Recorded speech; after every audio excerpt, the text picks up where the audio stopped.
नमस्कार, जय हिंद, वंदे मातरम। आज हम जो है अपने बुद्धकालीन गणराज के चैप्टर को कंटिन्यू करते हुए आगे के जो 5 गणराज्य हैं उनके बारे में चर्चा करेंगे।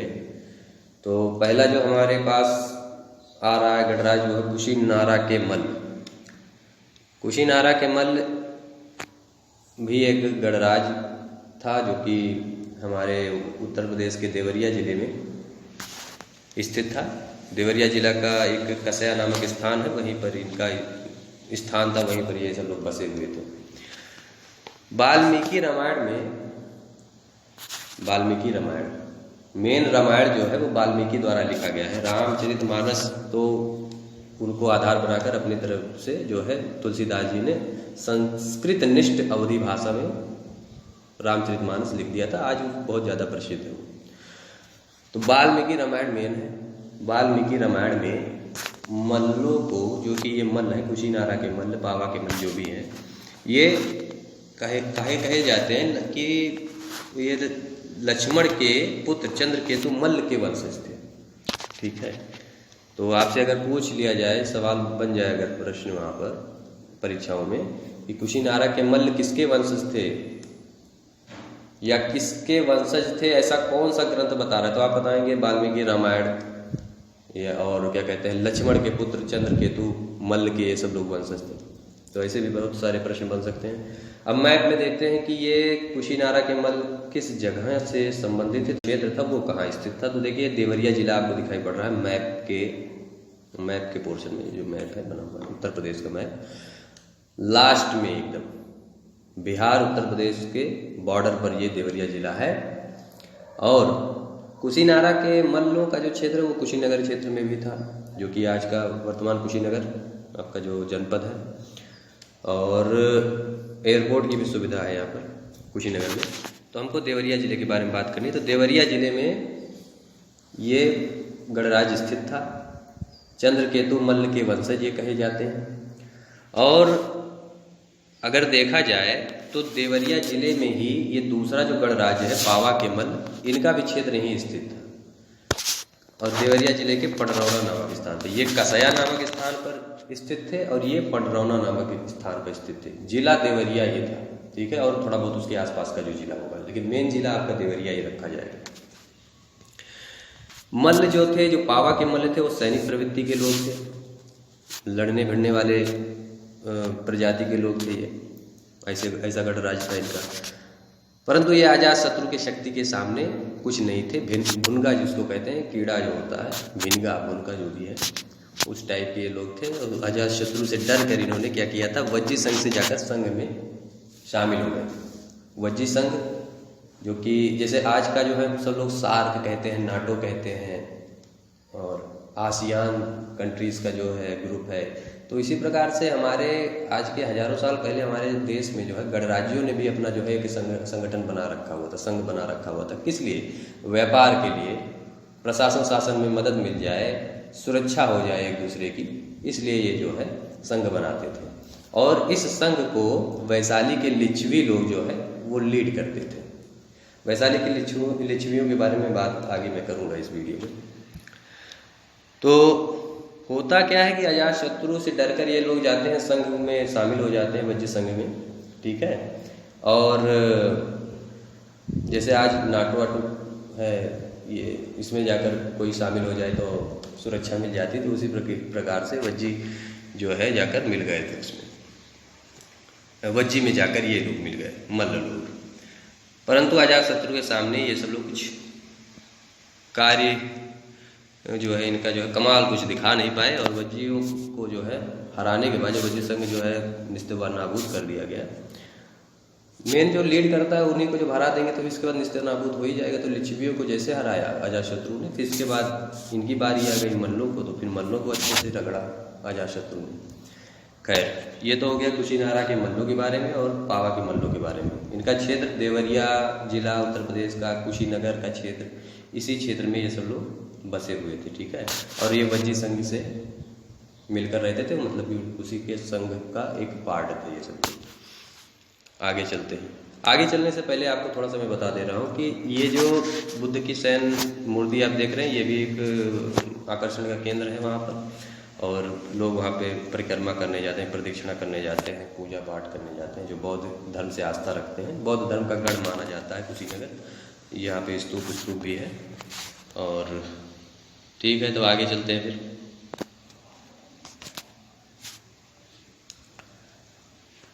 अब हमारे पास तीसरा जो गणराज्य आ रहा है, आज का जो तीसरा गणराज्य है,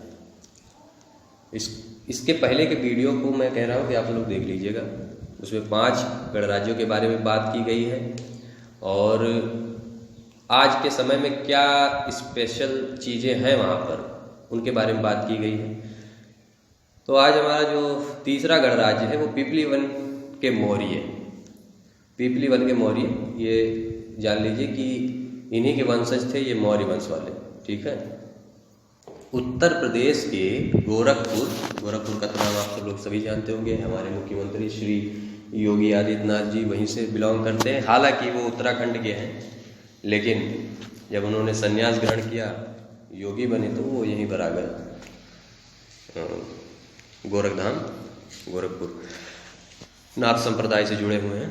गोरखपुर के कुसुमही नामक स्थान के पास राजधानी नामक एक गांव है, उसी को जो है पीपली वन के मौर्यों का निवास स्थान माना जाता है। वही सेंटर था इनका सब। राजधानी नामक गांव है, एक गांव, शहर भी नहीं है, एक गांव है। ये शाक्य कुल की ही एक शाखा थी। जब विदुढब ने, कौशल नरेश विदुढब ने इनको काटना शुरू किया, मतलब कि इनके ऊपर अत्याचार करना शुरू किया, तो कपिलवस्तु के जो शाक्य लोग थे वो भागकर हिमालय क्षेत्र में आकर बस गए। तो कुछ लोग तो भाई यहाँ पर आगे गोरखपुर साइड में, तो ऐसा बताया जाता है कि वहाँ का जो वातावरण था वो मयूर के कूक से गुंजायमान था। मतलब कि वहाँ का जो क्षेत्र था वो मोरों से भरा हुआ था। मतलब कि वहाँ पे मोर बहुत ज़्यादा रहते थे। पिकॉक, मोर नेशनल बर्ड जो हमारा है, तो वहाँ पे ये सब लोग रहते थे और अपनी कूक से जो है वो लोगों को अपना गुंजायमान करते थे। अब कूक से कौन कितना गुंजायमान होता होगा भगवान ही जाने। तो गुंजायमान करते थे वहाँ पर। एक साहित्यिक दृष्टि से लोग जो है गुंजायमान, कूक से गुंजायमान हो गया, ये सब शब्द डालते हैं, अच्छा लगता है सुनने में। ठीक है। कहने का यहाँ पे तात्पर्य यही है कि मोर के कूकने से वहाँ आवाज़ होती थी, अर्थात वहाँ पे बहुत सारे संख्या में मोर रहते थे। और इसी मोर के रहने के कारण और मोर को पालने के कारण, मोर का व्यापार करने, कुछ भी करते रहे होंगे, जीविका भी उसी से चलाते रहे होंगे, तो इनको मौर्य मौर्य मौर्य मौर्य मोर हो गए ये सब लोग। ठीक है। और इसी वंश से संबंधित थे आपकी, इसी शाखा से संबंधित थे आपके चंद्रगुप्त मौर्य। पीपली वन के मौर्य शाखा से ही चंद्रगुप्त मौर्य संबंधित थे, जो कि मगध साम्राज्य के राजा हुए, सम्राट हुए, भारत देश के चक्रवर्ती सम्राट हुए। चाणक्य इनके गुरु थे और ये सम्राट अशोक के दादा थे, चंद्रगुप्त मौर्य। ठीक है, आगे चलते हैं भैया। अब देखिए, गोरखपुर रामगाम के कौलिये जो लोग थे वो भी गोरखपुर के थे। ठीक है। और आपके पीपली वन के मौर्य भी गोरखपुर के क्षेत्र के हैं। यहाँ पे थोड़ा सा मैंने आपको बताया था रामगढ़ ताल के बारे में, जो कि एक वेटलैंड है। ठीक है, वहाँ पे अब घोषित हो गया है। लेकिन एक खासियत और भी है यहाँ पर गोरखपुर में। यहाँ पर रेलवे का बहुत बोलबाल, मतलब कि बहुत नाम चलता है यहाँ पे रेलवे का। तो अब जो है इनका जो नाम चलता था वो लंबे प्लेटफॉर्म होने के लिए नाम चलता था कि हाँ इनका लंबा प्लेटफॉर्म है। लेकिन अब ऐसा नहीं रह गया है। अब ये देखिए, टाइम्स नाउ का एक आर्टिकल है जिसमें बताया गया है कि हुबली जो है वो विश्व का सबसे बड़ा रेलवे प्लेटफॉर्म हो चुका है। ठीक है। 34 मीटर ज़्यादा है गोरखपुर प्लेटफॉर्म से। गोरखपुर रेलवे प्लेटफॉर्म से 34 मीटर ज़्यादा लंबा है हुबली का रेलवे प्लेटफॉर्म। तो हुबली कहाँ स्थित है? ये धारवाड़ का क्षेत्र है, ये आपको पड़ेगा कर्नाटक में, ठीक है, धारवाड़ जिला कर्नाटक क्षेत्र। आपको एक आर्टिकल और मैं दिखा दे रहा हूँ इसका, सको सुबह जो है दूर हो जाए। ये देखिए कर्नाटक, ये इंडियन एक्सप्रेस.com का जो है एक आर्टिकल है, Karnataka Hubli to get world's longest railway platform city. तो अपडेट हो गए आप सब लोग, अब जो है हुबली है ना कि गोरखपुर। आगे चलते हैं भैया। अब हम बात कर लेते हैं आज के चौथे गणराज्य के बारे में, वैशाली के लिच्छवी। वैशाली के लिच्छवियों के बारे में बार बार बात उठ रही थी वीडियो के आगे, मतलब कि शुरुआत में। वैशाली के लिच्छवी जो है वो वज्र संघ के नेतृत्व करता थे, मतलब जैसे आज यूएनओ का जो नेतृत्व अगर देखा जाए कर रहे हैं तो वो 5 कंट्रीज कर रहे हैं, यूएसए, चाइना, फ्रांस, ब्रिटेन और कौन सा देश है, रशिया, 5 देश है। ये 5 देश जो है जिस तरीके से लीड कर रहे हैं, वैसे वैशाली के लिच्छवी लीड करते थे वज्र संघ को। वही जो मतलब उन्हीं के पास वो था, पूरा वीटो पावर उन्हीं के पास था, पूरा पावरफुल जो है गणराज्य यही था। तो वज्र संघ में सर्व प्रमुख बुद्ध काल के गणराज्यों में सबसे बड़ा, सबसे समृद्धशाली, सबसे शक्तिशाली गणराज्य था ये बुद्ध काल में। इसका क्षेत्र जो है आपको मुजफ्फरपुर जिले के बसाड़ नामक स्थान पर मिलेगा। ये आपको मुजफ्फरपुर जिला है, बिहार का मैप है, और ये जो ब्लैक रंग से आपको दिखाई पड़ रहा है, ब्लैक कलर से, यही मुजफ्फरपुर है। मुजफ्फरपुर में मैंने आपको बताया था कि लीची बहुत अच्छी मिलती है वहाँ पर।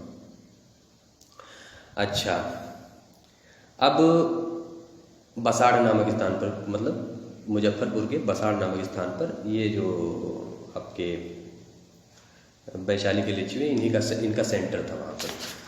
फिर लिच्छवियों के बारे में और आपसे बात कर लें तो इनका जो वैशाली, मतलब जो इनकी राजधानी थी, जो इनका नगर था, जहाँ पर नगर बसा हुआ था, तो एक पण जातक नामक एक ग्रंथ है, बौद्ध ग्रंथ, उसमें कहा गया है कि वैशाली 3 ओर से घिरा हुआ था, दीवार से घिरा हुआ था, 3 ओर से घिरा हुआ था, मतलब एक ट्रायंगुलर शेप में घिरा हुआ था ये जो वैशाली का जो नगर था, जहाँ पर राजा रहता था, राजा नहीं, गणराज्य का जो गणमुख होता था वो जहाँ रहता था, वहाँ पे जो थोड़ा बहुत जो छोटा मोटा जो नगर बसा हुआ था, वो इस प्रकार से त्रिकोणाकार में दीवार से घिरा हुआ था, सुरक्षा की दृष्टि से।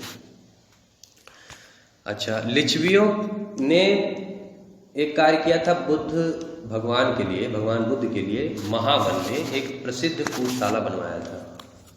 ये देख लीजिए आप सब, ये तो बाद में अशोक के समय में सारी चीज़ें बनी होंगी। ये जो सिंह शीर्ष स्तंभ है ये अशोककालीन स्तंभ है, ये बुद्धकालीन नहीं है। तो कूटगारशाला बनवाया था लिच्छवियों ने बुद्ध के लिए, जहाँ बुद्ध उपदेश दिया करते थे। हालांकि सबसे ज़्यादा उपदेश श्रावस्ती में दिया है, पहला उपदेश आपको सारनाथ उत्तर प्रदेश में दिया, ये सब आप जानते होंगे। वो वज्र संघ का प्रमुख था लिच्छवी, तो बुद्ध वहाँ अक्सर जाया करते थे, प्रचारार्थ के लिए जाया करते थे।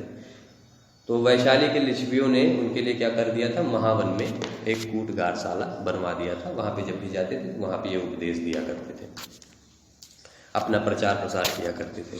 यहाँ का राजा कौन था? चेटक था। चेटक जो है यहाँ का राजा था, और ये बिंबसार का एक तो मित्र था ही, बिंबसार का ससुर भी था, क्योंकि इसकी जो पुत्री थी वो इससे इसका विवाह हुआ था राजनीतिक तौर पर, कूटनीतिक तौर पर। मतलब शादी इसने करवा दी थी अपनी पुत्री की। और त्रिशिला जो कि चेटक की बहन थी, मतलब वज्र संघ के जो नेतृत्व करता है वैशाली के लिच्छवी और उसके गढ़ प्रमुख चेटक की जो बहन है त्रिशिला, वही जो है माता है महावीर की। महावीर कौन है? महावीर है जैन धर्म के प्रवर्तक। तो समकालीन है महावीर और भगवान बुद्ध, ये दोनों एक दूसरे के समकालीन थे, ठीक है। सब पता नहीं इनका सबका मेल मिलाप हुआ होगा उस समय कि नहीं, लेकिन हुआ होगा जरूर ही। भाई बिंबिसार के यहाँ आते जाते रहते थे बुद्ध, और बुद्ध का जो है महावीर से भी संबंध था एक प्रकार से। चेटक की बहन त्रिशला जो है इनकी माँ थी महावीर की। अब आगे चलते हैं। ये तो हो गया आपका वैशाली की लिच्छवियों के बारे में। सबसे मजबूत और सबसे शक्तिशाली अगर गणराज्य की बात करें तो वैशाली के लिच्छवी ही थे। बुद्धकालीन गणराज्यों में सबसे ज़्यादा शक्तिशाली। और अजातशत्रु थोड़ा सा भय भी खाता था। किससे भय खाता था? वैशाली के लिच्छवियों से ही खाता था। हालांकि बाद में जब इनमें फूट पड़ गई, वज्र संघ में जब फूट पड़ गई, जब ये सब लोग इतर पितर हो गए, तो अजातशत्रु ने अच्छे से इनको सबको फिर रगड़ा दिया। अब आगे चलते हैं। मिथिला के विदेह। मिथिला के विदेह जो हमारा 5वां गणराज्य है, 5वां गणराज्य है, 5वां कि चौथा गणराज्य है शायद।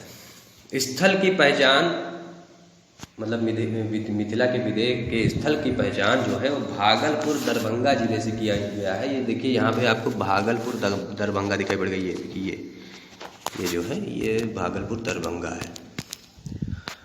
तो भागलपुर दरभंगा जिले बिहार क्षेत्र के लोग हैं ये सब लोग। इसकी राजधानी जनकपुर में थी। जनकपुर जो कि नेपाल में स्थित है, आपके भारत देश में नहीं स्थित है, ना बिहार में ना भारत देश में, कहीं नहीं, केवल नेपाल में स्थित है। राजधानी नेपाल में थी, लेकिन उसका क्षेत्र विस्तार आपके उत्तर प्रदेश में नहीं, बिहार में था। ठीक है, ये आप देख रहे होंगे, ये आपका जो येलो रंग में रंगा हुआ है यहाँ पर, यहाँ मैथिली बोली जाती है। ठीक है, बिहार का मैप है जिसमें सबसे बड़ा क्षेत्र मैथिली बोलने वालों का है। फिर इसके बाद आपको यहाँ पे हरे रंग से दिखाई पड़ेगा भोजपुरी, इधर आपको आसमानी रंग में या ब्लू रंग में आपको मागधी दिखाई पड़ेगा। मागधी बहुत कम लोग बोलते हैं, हालांकि बिहार के क्षेत्र को मगध से संबंधित करके ही देखा जाता है, लेकिन लोग वहाँ पे मगधी कम बोलते हैं, मैथिली ज़्यादा बोलते हैं। आपको येलो रंग से दिखाई पड़ता है, पीले रंग से जो रंगा हुआ है आपको क्षेत्र देखने से ही पता चल जा रहा है। फिर इसके बाद यहाँ पे एक बहुत बढ़िया चीज़ है कि मधुबनी पेंटिंग भी अच्छी होती है, क्योंकि मधुबनी क्षेत्र यहीं से संबंधित है, मिथिला से। तो मधुबनी पेंटिंग भी यहाँ पे अच्छा होता है, मतलब कि पेंटिंग्स में एक अपना शान रखता है ये। इसके बाद ये आपको जो मंदिर दिखाई पड़ रहा है ये जानकी धाम है, जो कि जनकपुर में स्थित है।